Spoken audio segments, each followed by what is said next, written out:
Hello दोस्तों, कैसे हो आप सभी। आई होप सभी बढ़िया होंगे। काफ़ी टाइम बाद यूट्यूब पर आने का समय मिला है। तो आज अपन 12th क्लास का chapter number 6 haloalkanes and haloarenes की शुरुआत करेंगे। तो इस चैप्टर को थोड़ा अपन को ध्यान से देखेंगे और पूरा चैप्टर अपन डिटेल में पढ़ेंगे। इसके वीडियोस कंटिन्यूसली आपके पास पहुंचेंगे। आई होप आप वीडियोस को काफ़ी ज़्यादा प्यार दोगे और काफ़ी अच्छे से इसको देखोगे। तो बिना कोई टाइम खराब किए अपन बात करते हैं सबसे पहले हेलो एलिकेंट एंड हेलो एरिन्स की।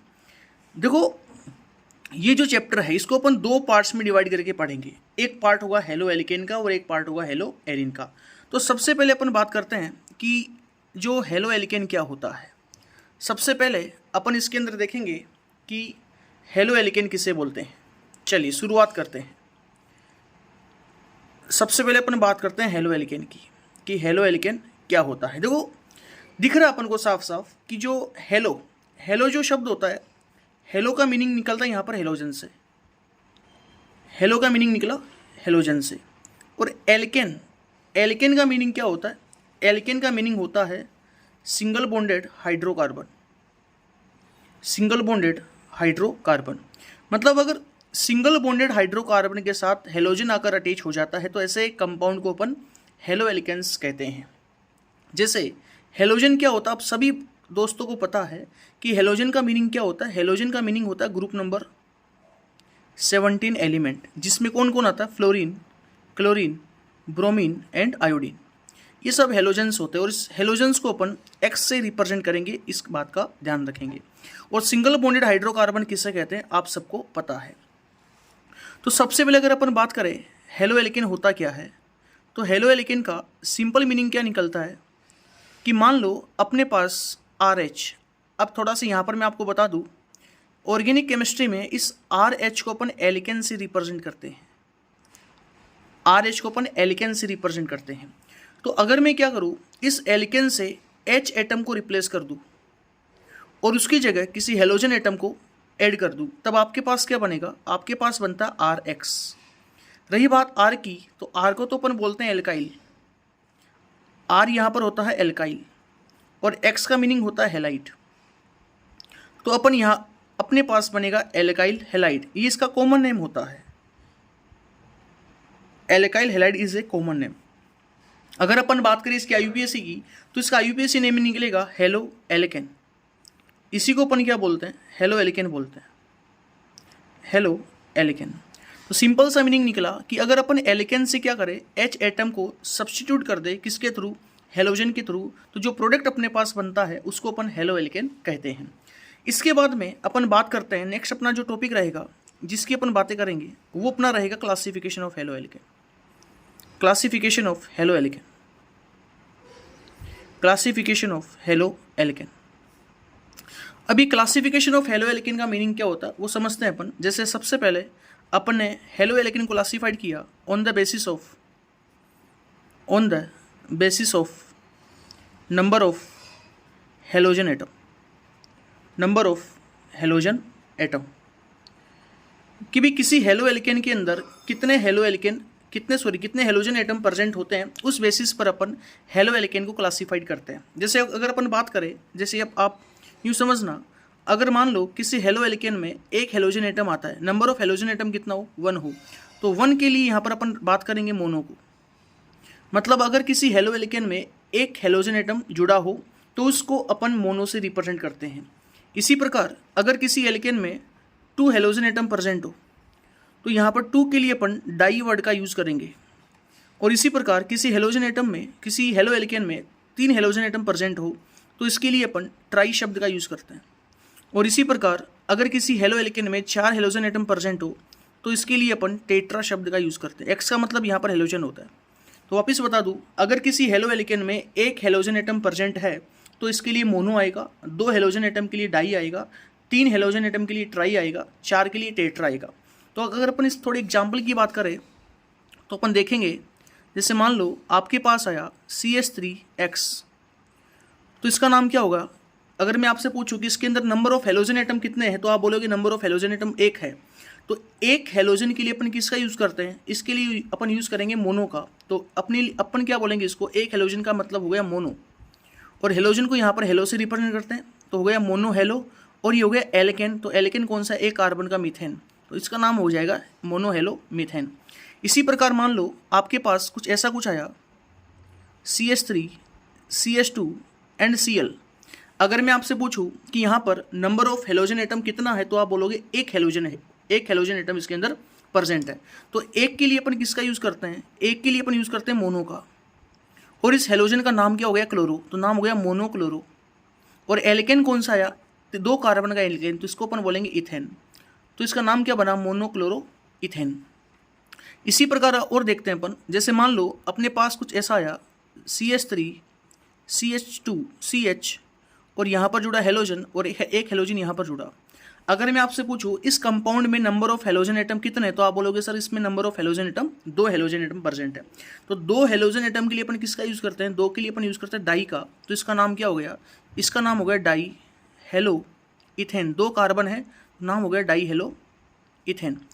अब एक बात आप याद रखोगे कि अगर हेलोजन एटम एक ही कार्बन से जुड़े हुए हैं, अगर दोनों हेलोजन एटम एक सिंगल कार्बन से जुड़ते हैं, तब अपन इसको बोलते हैं जेम डाई हेलाइट। बड़ा इंपॉर्टेंट है भाई, जेम डाई हेलाइट। अगर दोनों हेलोजन एटम एक ही कार्बन से जुड़ा तो जेम डाई हेलाइट। इसी प्रकार अगर मान लो आपके पास कुछ यूं आया CH2X सिंगल बॉन्ड CH2X। अब ये भी अगर मैं आपसे पूछूंगा इस कंपाउंड के अंदर नंबर ऑफ हेलोजन एटम्स कितने हैं, तो आप बोलोगे इसके पास नंबर ऑफ हेलोजन एटम 2 है। तो 2 हेलोजन के लिए अपन यूज़ करेंगे डाई का, तो इसका नाम भी क्या हो गया, इसका नाम भी हो गया die halo alkane, die halo alkane. और एल्केन कौन सा हो गया यहाँ पर, इथेन, तो इसको मैं लिखूंगा die hello ethane, die hello ethane. अब देखो समझना, ये भी डाई हेलो एल्केन है और ये वाला भी डाई हेलो एल्केन है, लेकिन दोनों में डिफरेंस क्या आ रहा है कि इस कंपाउंड के अंदर जो दोनों हेलोजन एटम है वो एक ही कार्बन से जुड़ा हुआ है, जबकि इस कंपाउंड में दोनों हेलोजन एटम नेबरिंग कार्बन से जुड़ा हुआ है। तो याद रखना, अगर दोनों हेलोजन एटम एक ही कार्बन से जुड़े होंगे तो इसको तो अपन बोलेंगे जेम डाई हेलाइट, और नेबरिंग कार्बन से जुड़े होंगे तब अपन इसको क्या बोलेंगे, अपन इसको बोलेंगे विस डाई हेलाइट। बड़ा इंपॉर्टेंट है, विस डाई हेलाइट, विस डाई हेलाइट, विस डाई हेलाइट।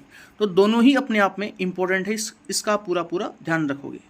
चलिए, तो मोनो हेलो एल्केन अपन ने देख लिया और डाई हेलो एल्केन भी अपन ने देख लिया। इसके बाद में अपन नेक्स्ट एग्जांपल की बात करते हैं। जैसे मान लो आपके पास अगला एग्जांपल आया CHX3। अगर मैं आपसे पूछूं इस कंपाउंड में नंबर ऑफ हेलोजन एटम कितने हैं, तो आप बोलोगे नंबर ऑफ हेलोजन एटम 3 है। तो 3 हेलोजन के लिए अपन यूज़ करते हैं ट्राई का, तो नाम क्या हो गया, ट्राई हेलो मीथेन। एक कार्बन है तो मीथेन, ट्राई हेलो मीथेन। इसका बड़ा इंपॉर्टेंट नेम होता है, ध्यान रखोगे, इसको अपन बोलते हैं हेलोफोम। इस कंपाउंड का नाम होता है हेलोफोम।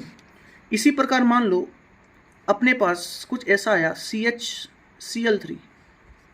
अगर मैं आपसे पूछूं कि इस कंपाउंड में नंबर ऑफ हेलोजन एटम्स कितने हैं, तो आप बोलोगे नंबर ऑफ हेलोजन एटम 3 है। तो 3 के लिए अपने यूज़ किया ट्राई क्लोरो, और एक कार्बन है तो मीथेन, ट्राई क्लोरो मीथेन। इस कंपाउंड का बड़ा इंपॉर्टेंट नेम होता है, इसको अपन बोलते हैं क्लोरोफोम। क्लोरोफोम, ये होता क्लोरोफोम। अगर मैं आपसे पूछूं कि क्लोरोफोम का IUPAC नेमिंग क्या होगा, तो IUPAC का कंप्लीट वीडियो मैंने यूट्यूब पे डाल रखा है। तो आप अगर आपका IUPAC क्लियर नहीं है तो पहले प्रीवियस वीडियो पर जाकर, इसके अंदर मैं डिस्क्रिप्शन में लिंक डाल दूंगा IUPAC की, तो वहाँ पर अपना IUPAC कवर करना, उसके बाद में आप आगे की वीडियोस को देखोगे। तो अगर अपन बात करें इस क्लोरोफॉर्म के IUPAC की, तो अपन देखेंगे एक कार्बन के साथ 3 हेलोजन एटम, मतलब 3 क्लोरीन एटम प्रेजेंट है। तो इसका IUPAC क्या बनेगा, 1 1 1 try chloro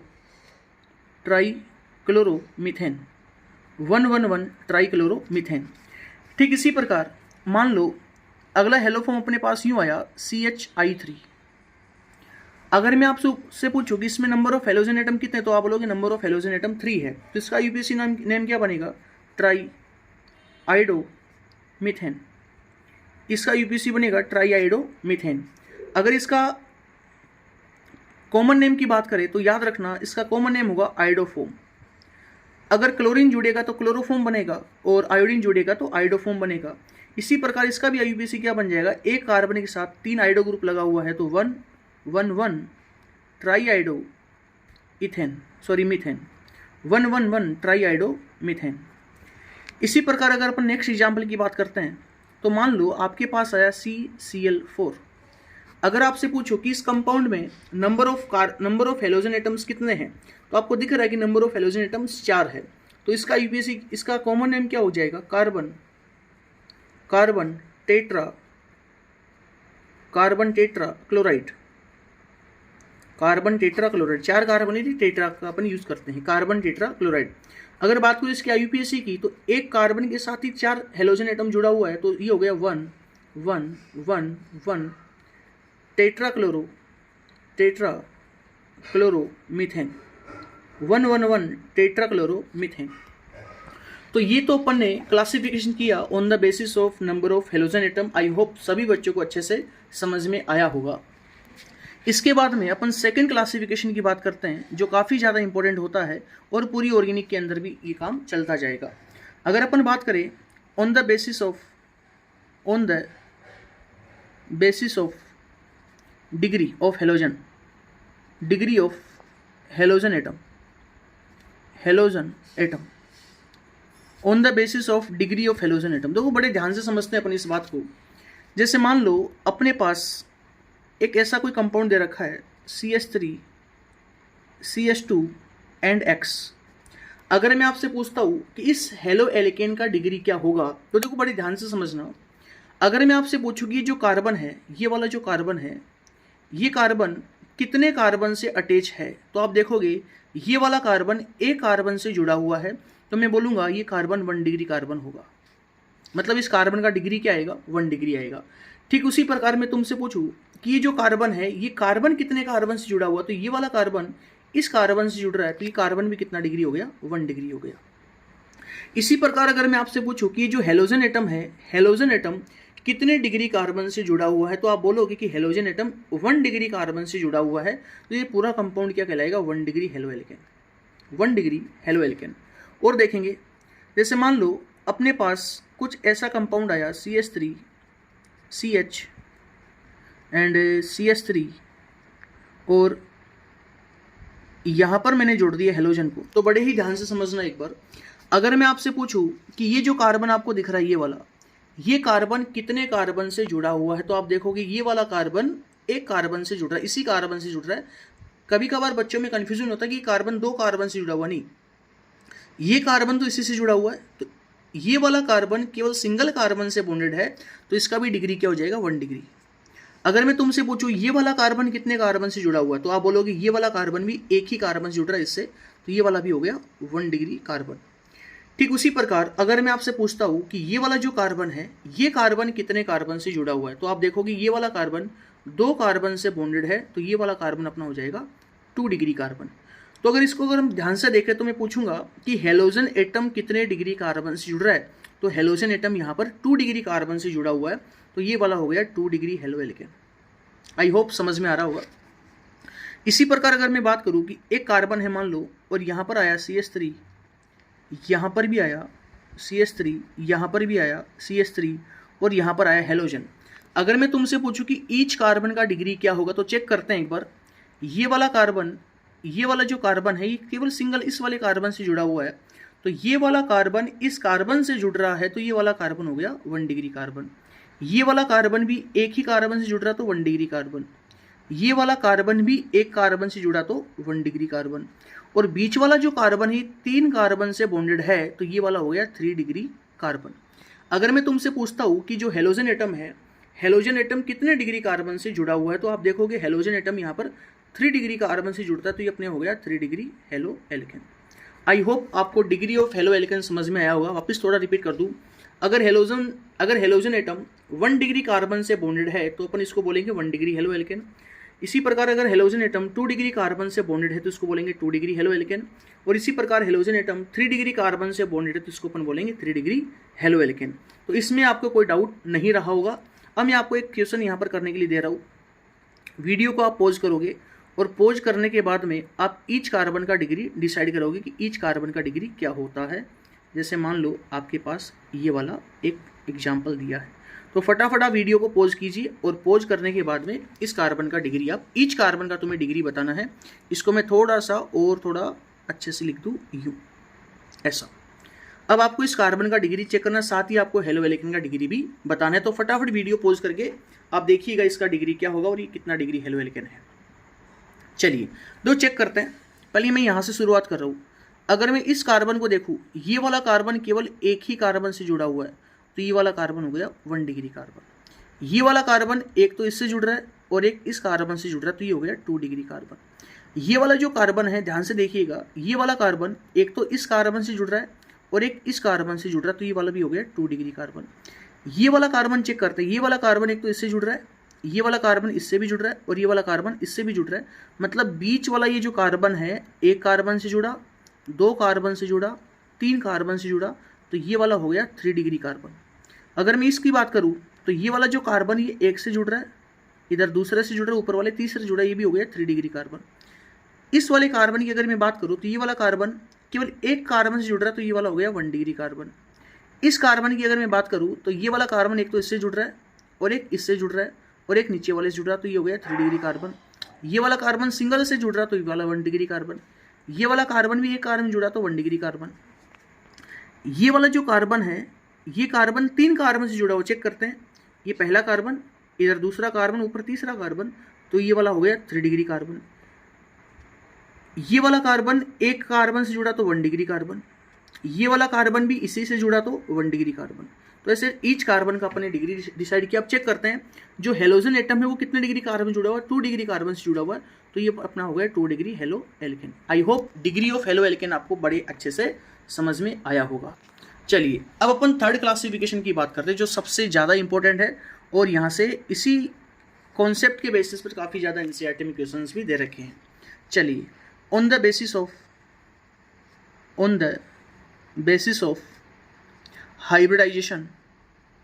hybridization of CX bonded carbon, on the basis of hybridization of CX bonded carbon, मतलब जो हेलोजन होता है, इस हेलोजन के पास वाले कार्बन का अपन को हाइब्रिडाइजेशन चेक करना है। चलिए चेक करते हैं, देखो समझना। सबसे पहले अपन बात करते हैं on the basis of sp3 hybridization,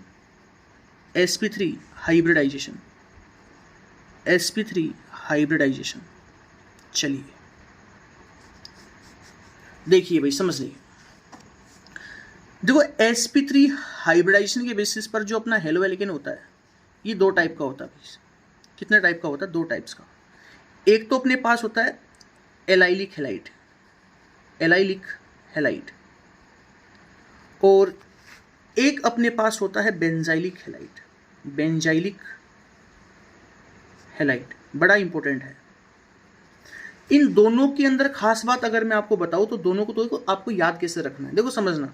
अगर मैं एलाइलिक हैलाइड की बात करता हूं तो होगा क्या कि जो हेलोजन होता है, इस हेलोजन के पास वाला जो कार्बन होगा, ये पास वाला कार्बन sp3 कार्बन होता है और sp3 के पास वाला कार्बन sp2 होता है। अगर ये sp2 है तो इसके पास वाला भी कैसा होगा? sp2 होगा। अगर आपको कभी भी ऐसा फॉर्मेट दिखाई दिया तो ऐसा फॉर्मेट हमेशा किसका फॉर्मूला बताता है? एलाइलिक हैलाइड का फॉर्मूला बताता है। अब कई बच्चों की दिक्कत आती है कि हाइब्रिडाइजेशन अपन कैसे चेक करते हैं, वो भी मैं आपको थोड़ा सिंपल बता दूं। अगर कार्बन में सिंगल बॉन्ड आएगा तो ईच कार्बन का sp3 हाइब्रिडाइजेशन होता है। इसी प्रकार अगर कार्बन में डबल बॉन्ड आएगा तो ईच कार्बन का sp2 होता है और ट्रिपल बॉन्ड वाले कार्बन का sp होता है। ये आप हमेशा याद रखोगे। सिंगल बॉन्ड वाले का sp3, डबल बॉन्ड वाले का sp2, ट्रिपल बॉन्ड वाले का sp हाइब्रिडाइजेशन होगा। तो चेक करते हैं।